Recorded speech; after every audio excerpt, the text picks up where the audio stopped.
Mlango wa tatu. Ole wake mji wa damu! Umejaa mambo ya uongo na unyang'anyi. Mateka hayaondoki. Kelele za mjeledi, kelele za magurudumu yafanyayo kishindo, na farasi wenye kuparapara, na magari ya vita yenye kurukaruka. Mpanda farasi akipanda, na upanga ukimetameta, na mkuki ukimemetuka, na wingi wa waliouawa, na chungu kubwa ya mizoga. Mizoga haina mwisho, wanajikwaa juu ya mizoga yao.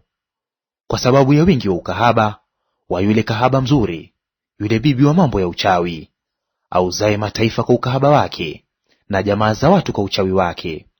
Tazama, mimi ni juu yako, asema Bwana wa majeshi, nami nitafunua marinda yako mbele ya uso wako, nami nitawaonyesha mataifa uchi wako, na falme aibu yako. Nami nitatupa uchafu uchukizao juu yako, kukufanya uwe mchafu, nami nitakufanya kuwa kitu cha kutazamwa kwa dharau.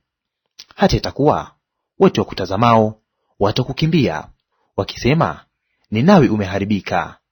Ni nani atakayeuhurumia? Nikutafutie wapi wafariji? Je, wewe umwema kuliko Noamoni, uliowekwa kati ya mito, uliozungukwa na maji, ambao boma lake lilikuwa bahari, na bahari ilikuwa ukuta wake. Kushi na Misri walikuwa nguvu zake, nazo zilikuwa hazina mpaka.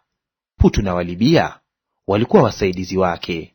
Hata hivyo alichukuliwa mbali, alikwenda utumwani. Watoto wake wachanga walisetwa kwenye maachano ya njia kuu zote. Watu wake wenye heshima wakapigiwa kura, na wakuu wake wote wakafungwa kwa minyororo. Tena utalewa, utafichwa; tena utatafuta ngome kwa sababu ya adui. Ngome zako zote zitakuwa kama mitini yenye tini zilizoiva kwanza, ikitikisika zaanguka katika kinywa chake alaye. Tazama, watu wako walio ndani yako ni wanawake; malango ya nchi yako yamekuwa wazi kabisa mbele ya adui zako. Moto umeteketeza mapingo yako. Tena maji yawe tayari kwa kuzingirwa kwako. Zitie nguvu ngome zako. Ingia katika udongo, yakanyage matope, itie nguvu tanuru ya kuokea matofali. Huko moto utateketeza, upanga utakatilia mbali, utakumeza kama tunutu alavyo. Jifanye kuwa wengi kama tunutu, jifanye kuwa wengi kama nzige. Umeongeza wafanyabiashara wako kuwa wengi kuliko nyota za mbinguni. Tunutu huharibu, kisha huruka juu na kwenda zake.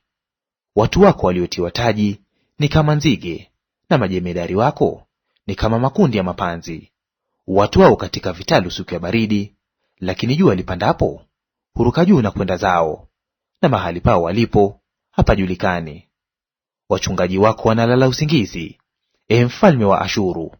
Watu wako wenye heshima wamepumzika. Watu wako wametawanyika juu ya milima, wala hapana mtu wa kuwakusanya. Jeraha yako haipunguziki, jeraha yako ni nzito sana.